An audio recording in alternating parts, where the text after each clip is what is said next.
Alhamdulillahilladzi sadaqa wahdah wa nasara abdah wa aza jundahu wa hazamal ahzaba wahdah. Asyhadu an la ilaha illallah wahdahu la syarikalah, lahul mulku wa lahul hamdu yuhyi wa yumitu wa huwa ala kulli syai'in qadir.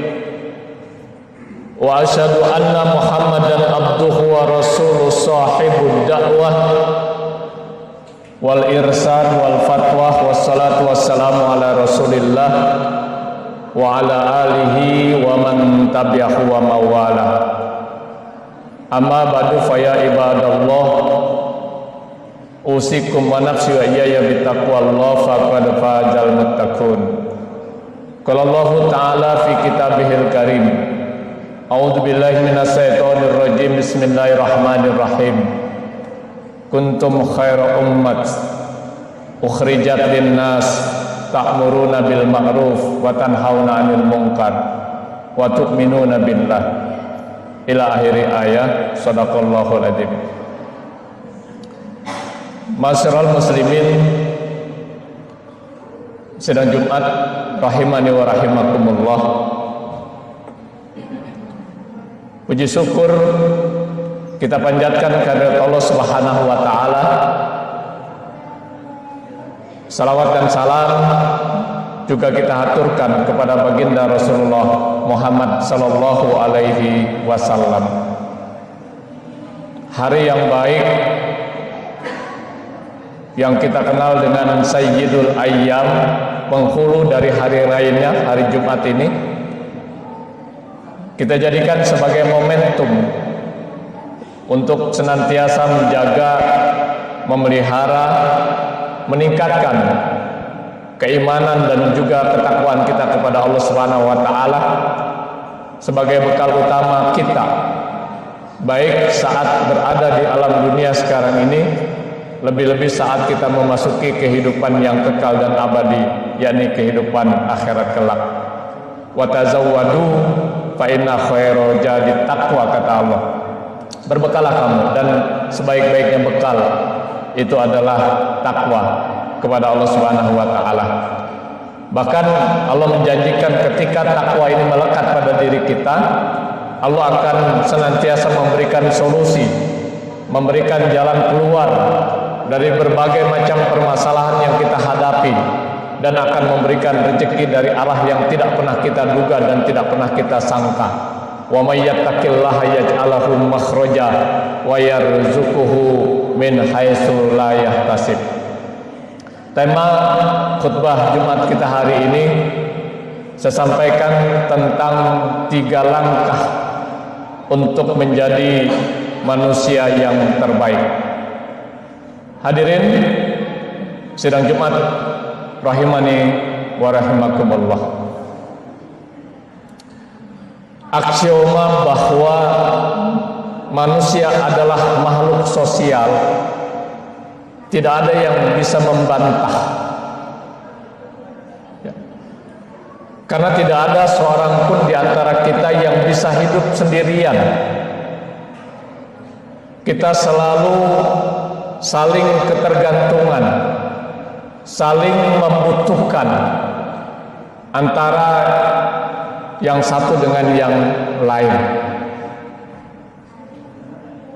Karena itulah pola hubungan seseorang dengan orang lain adalah saling memberi dan menerima manfaat. Yang satu sebagai pemberi manfaat, yang satu lagi sebagai penerima. Pemberi jasa akan menerima imbalan, sementara pemakai jasa akan menerima manfaat dari imbalan yang dia dapati. Inilah pola hubungan yang selama ini kita lakukan, karena kita memang makhluk sosial yang selalu saling membutuhkan antara satu dengan yang lain. Hadirin sidang Jumat rahimani wa rahimakumullah. Yang luar biasa adalah ketika seseorang lebih banyak memberi daripada mengambil faedah berkaitan dengan hubungan antara satu dengan yang lain. Inilah yang dimaksud dengan hadis baginda Rasulullah sallallahu alaihi wasallam, khairan nas anfa'uhum linnas. Bahwa manusia yang terbaik adalah orang yang paling banyak bermanfaat dengan orang lain. Orang yang paling banyak manfaatnya dengan orang lain. Hadirin sidang Jumat rahimani wa rahimakumullah. Ada 4 alasan kenapa Rasulullah sallallahu alaihi wasallam bersabda bahwa manusia yang terbaik atau sebaik-baik manusia adalah orang yang paling banyak manfaatnya. Alasan yang pertama, karena orang yang seperti inilah yang sangat dicintai oleh Allah dan Rasul-Nya. Bahkan bukan hanya dicintai oleh Allah dan Rasul-Nya, dicintai oleh manusia siapapun dia. Baik manusia yang beriman maupun yang tidak beriman, dia akan suka terhadap orang yang banyak memberi daripada mengambil manfaat atau faedah, seperti yang dikemukakan oleh hadis baginda Rasulullah sallallahu alaihi wasallam tersebut di atas. Kemudian alasan yang kedua, karena orang tersebut telah melakukan amalan yang terbaik. Kaidah ushul fiqih mengatakan bahwa kebaikan yang amalnya dirasakan oleh orang lain itu lebih baik daripada kebaikan yang amalnya hanya dirasakan oleh dirinya sendiri. Makanya ketika para sahabat akan beramal, mereka selalu bertanya kepada Rasulullah, "Ya Rasulullah, amal apakah yang paling utama?" Dan jawaban Rasulullah itu berbeda-beda antara jawaban yang satu dengan jawaban yang lain ketika ditanya amal yang paling utama oleh sahabatnya. Ketika terjadi kemarau panjang, masyarakat kesulitan air, beliau menjawab amalan utama adalah membuat sumur. Ya. Ketika ada sahabat yang ingin ikut berjihad bersama-sama dengan Rasulullah, sementara dia meninggalkan seorang ibu yang sudah renta, yang tidak bisa mengurus dirinya sendiri, harus dibantu, maka Rasulullah menjawab amalan yang utama adalah berbakti kepada ibumu, dan seterusnya dan seterusnya. Alasan yang ketiga, hadis baginda Rasulullah sallallahu alaihi wasallam tersebut adalah bahwa melakukan kebaikan yang sangat besar bila kita melakukan suatu amal yang lebih banyak kita memberi daripada kita mengambil manfaat dari perbuatan yang kita lakukan. Pernah Rasulullah sallallahu alaihi wasallam bersabda dalam satu hadisnya yang diriwayatkan oleh Tabrani, beliau mengatakan, "Seandainya aku berjalan bersama-sama dengan saudaraku untuk memenuhi suatu kebutuhannya," kata Rasulullah, "maka itu lebih aku cintai daripada iktikaf sebulan penuh di masjidku." Maksudnya adalah di Masjid Nabawi. Ya.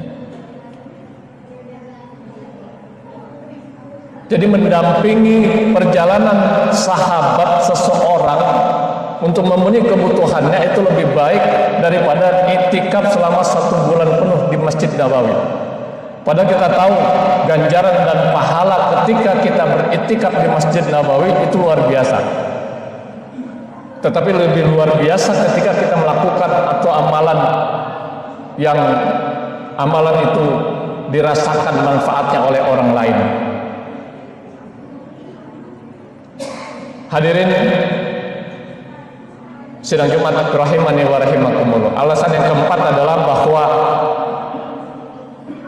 ketika kita melakukan suatu amalan seperti yang digambarkan oleh baginda Rasulullah dalam hadis tersebut, ya, itu pertanda kita melakukan suatu perbuatan tanpa mengharapkan balasan dari orang lain, tanpa mengharapkan pujian, tanpa mengharapkan imbalan. Dengan kata lain, kita ikhlas melakukannya semata-mata karena mencari ridho Allah Subhanahu wa Ta'ala.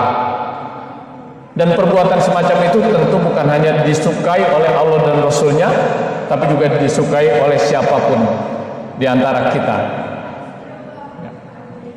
Hadirin sidang Jumat rahimani wa rahimakumullah. Lantas timbul pertanyaan dalam diri kita, bagaimana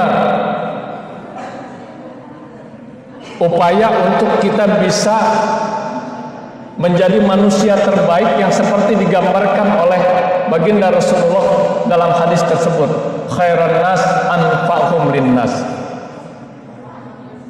Setidaknya ada 3 hal yang harus kita lakukan. Yang pertama adalah menjaga, memelihara, meningkatkan keimanan dan juga ketakwaan kita kepada Allah Subhanahu wa Ta'ala. Ketika iman ini melekat pada diri kita, ketika iman ini kokoh menempel pada diri kita,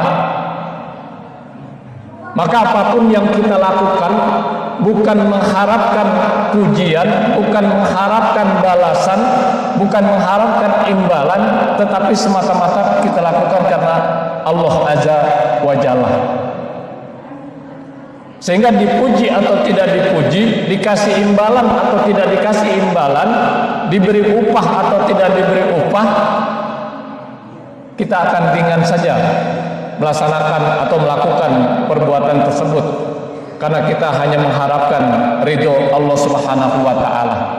Dan ini akan terjadi ketika iman ini tetap terjaga, terpelihara, bahkan kuat melekat pada diri kita. Bahkan iman ini juga akan menjadikan hidup kita ini akan terarah, karena dengan iman ini kita tahu mana yang halal, mana yang haram, mana yang boleh, mana yang tidak, mana yang diperintahkan, mana yang dilarang. Semuanya itu didasari kepada keimanan yang ada pada diri kita. Meskipun demikian, Rasulullah SAW mengingatkan kepada kita bahwa kadar iman yang ada pada diri kita sifatnya labil, kadang naik, kadang turun. Al-imanu yajidu wa yanqus fajaddidu imanakum, kata Rasulullah. Iman itu kadang-kadang naik, kadang-kadang turun. Maka peliharalah iman-iman kamu sekalian. Hadirin sidang Jumat rahimani wa rahimakumullah. Yang kedua, ingat pesan lain dari baginda Rasulullah SAW berkaitan dengan harta yang ada pada diri kita, berkaitan dengan amal yang kita lakukan dalam setiap aktivitas kita. Kata Rasulullah, yatba'ul mayyit salasa, yang akan mengiringi mayit, yang akan mengiringi jenazah, yang akan mengiringi kita ketika kita sudah dipanggil oleh Allah Subhanahu wa Ta'ala, ada 3. Ya. Fayarji'u isnan wa yabqa ma'ahu. 2 akan kembali dan 1 akan tetap bersama-sama kita, berada di alam barzah, berada di alam kubur sampai datangnya hari kiamat nanti. Yatba'uhu ahluhu wa amaluhu wa amaluhu. Yang akan mengiringi kita nanti 3. Pertama adalah keluarga, kemudian yang kedua harta, dan yang ketiga adalah amal.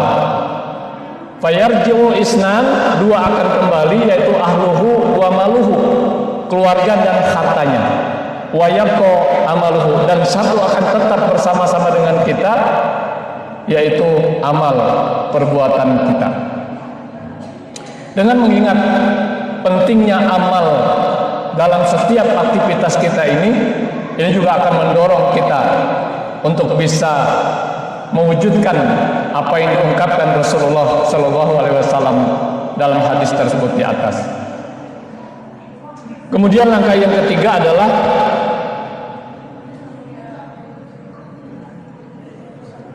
bahwasanya untuk bisa melakukan menjadi lebih banyak memberi daripada mengambil manfaat, kuncinya tentu kita harus memiliki bekal. Ya, bisa dalam bentuk finansial, harta, sehingga kita bisa membantu saudara-saudara kita yang membutuhkan berkaitan dengan harta. Bisa juga dalam bentuk pikiran, tenaga, waktu, perhatian, dan lain sebagainya. Bisa juga dalam bentuk ilmu. Ketika kita punya ilmu, kita bisa mengajarkan kepada orang lain yang membutuhkan. Ketika kita punya harta, kita bisa memberikan kepada orang yang membutuhkan. Ketika kita punya tenaga sehat, kita bisa membutuhkan orang lain yang membutuhkan tenaga kita. Inilah 3 langkah yang bisa kita lakukan agar kita menjadi manusia yang terbaik. Mudah-mudahan apa yang dikemukakan Rasulullah Shallallahu Alaihi Wasallam ini dapat kita wujudkan dalam diri kita, sehingga kita lebih banyak bermanfaat dalam kehidupan kita ini untuk orang lain.